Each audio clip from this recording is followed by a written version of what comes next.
Friends, आज हम द्रव्य गुण विज्ञान द्वितीय अध्याय में कर्ण्य द्रव्य पढ़ेंगे और ये 22वां द्रव्य है। इसका नाम सुदर्शन।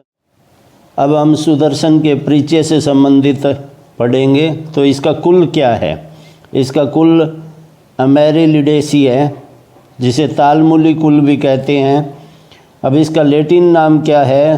तो इसका सुदर्शन का लैटिन नाम क्राइनम लैटिफोलियम है। और इसके संस्कृत नेम क्या है? तो इसके संस्कृत नेम सुदर्शन है, चक्रांगी है, दद्याली है। तो सुदर्शन इसे क्यों कहते हैं? क्योंकि ये देखने में सुंदर है, इसलिए इसे सुदर्शन कहते हैं। चक्रांगी नाम इसका क्यों है? तो इसका जो कंद है वो गोल होता है, इसलिए इसे चक्रांगी कहते हैं। अब इसका हिंदी नाम सुदर्शन है। अब हम सुदर्शन के स्वरूप के बारे में पढ़ेंगे। तो इसका छूप होता है और इसका छूप 2 से 3 हाथ ऊंचा होता है। अब इसके पत्र के बारे में पढ़ेंगे।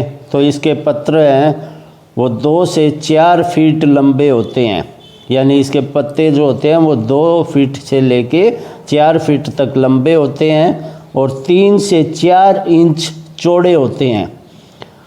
इसके जो पत्ते हैं वो हरित वर्ण के होते हैं और इसके पत्ते भूमि से निकलते हुए प्रतीत होते हैं। अब हम इसके पुष्प के बारे में पढ़ेंगे। तो इसका जो पुष्प है वो छूप के मध्य से निकलता है और ये 1 फीट लंबा होता है पुष्प और 1 इंच चौड़े होता है। ये 5 से 10 संख्या में निकलते हैं और ये बड़े बड़े होते हैं। और इसके जो पुष्प है वो श्वेत वर्ण के होते हैं और इन पर गुलाबी धब्बे होते हैं, यानी ये इसके पुष्प है वो गुलाबी धब्बों से युक्त और नीचे की ओर झुके हुए होते हैं।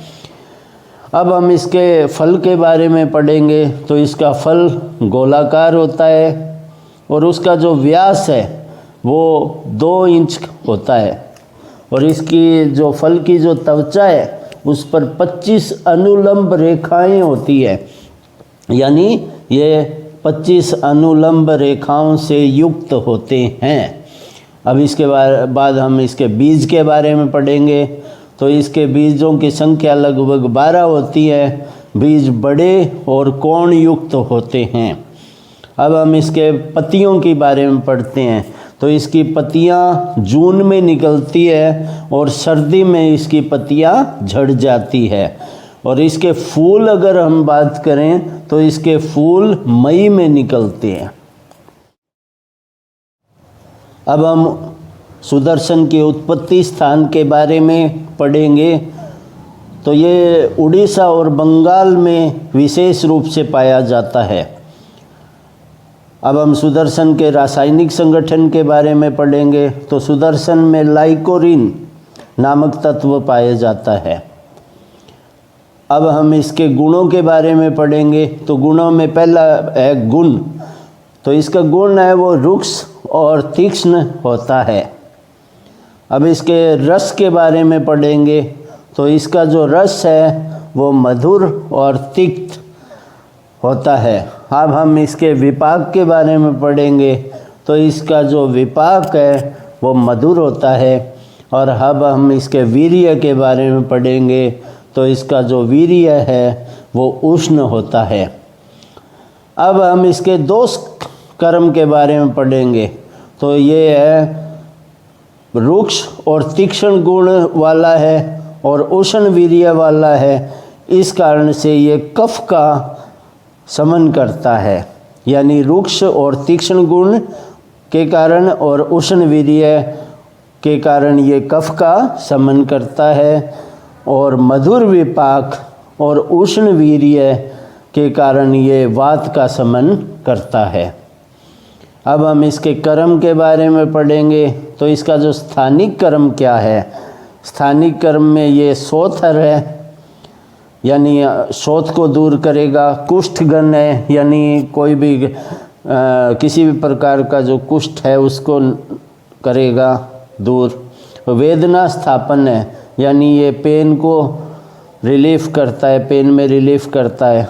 और विदर्दी पाचन, यानी ये विदर्दी का पाचन करेगा, और जंतु घन, और यानी ये जो कीटाणु वगैरह है उनको भी नष्ट करता है। ये इसके स्थानिक कर्म है। तो स्थानिक कर्म में सोथर, वेदना स्थापन, विदर्दी पाचन, जंतुगन और कुष्ठगन ये हैं। अब हम इसके अभ्यंतर कर्म के बारे में पढ़ेंगे।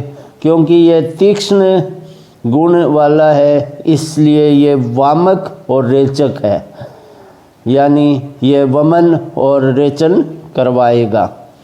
रस व संस्थान पर इसका क्या कर्म है, तो यह शोथ को दूर करता है। क्योंकि रस व संस्थान की एक मुख्य व्याधि शोथ है। त्वचा पर इसका क्या प्रभाव है, तो यह स्वेद जनन है और कुष्ठगन। सुदर्शन के प्रयोग के बारे में अब हम पढ़ेंगे। तो पहला है ये दोषों में कैसे प्रयोग होगा, यानी इसका दोष प्रयोग क्या है।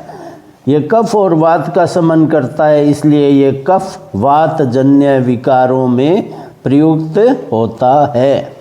अब हम इसका स्थानिक प्रयोग करेंगे। तो स्थानिक प्रयोग में एक्सटर्नल तौर पर ये कैसे प्रयोग होगा, तो इसके जो पत्र सवरस है वो कर्णशूल, कर्णस्राव में प्रयोग किए जाते हैं। अब संधिवात है या शोथ व वेदना प्रधान विकारों में इसकी पत्तियों से स्वेदन किया जाता है, और इसके कंद का लेप कर भी करके हम शोथ और वेदना को दूर करते हैं। इसके कंद पीसकर गर्म करके लेप लगाने से अर्श की पीड़ा भी शांत होती है।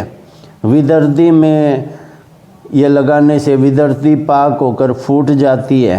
और चर्म रोगों में सुदर्शन के पत्र सवरस से सिद्ध तेल का प्रयोग करते हैं। अब पाचन संस्थान में इसका क्या प्रयोग होगा अभ्यंतर तौर पर, तो विष की अवस्था में संशोधन कर्म में इसका प्रयोग किया जाता है। क्योंकि ये वामक है और रेचक है, इसलिए भाई किसी ने विष है, पॉइजन है, वो खा लिया है, तो संशोधन कर्म में इसका प्रयोग करते हैं। त्वचा, कुष्ठ और रक्त विकारों में इसका प्रयोग किया जाता है। सुदर्शन है वो जवर में प्रसिद्ध औषधि है। जैसे महासुदर्शन घनवटी, महासुदर्शन चूर्ण इसके जो प्रमुख योग हैं। प्रयोज्यांग, सुदर्शन के पत्र और कंद यूज होते हैं। और अब इनकी मात्रा, इसके पत्र सवरस है वो 5 से 10 ml, और इसका जो कंद का चूर्ण है वो 1 से 2 ग्राम तक प्रयोग में होता है।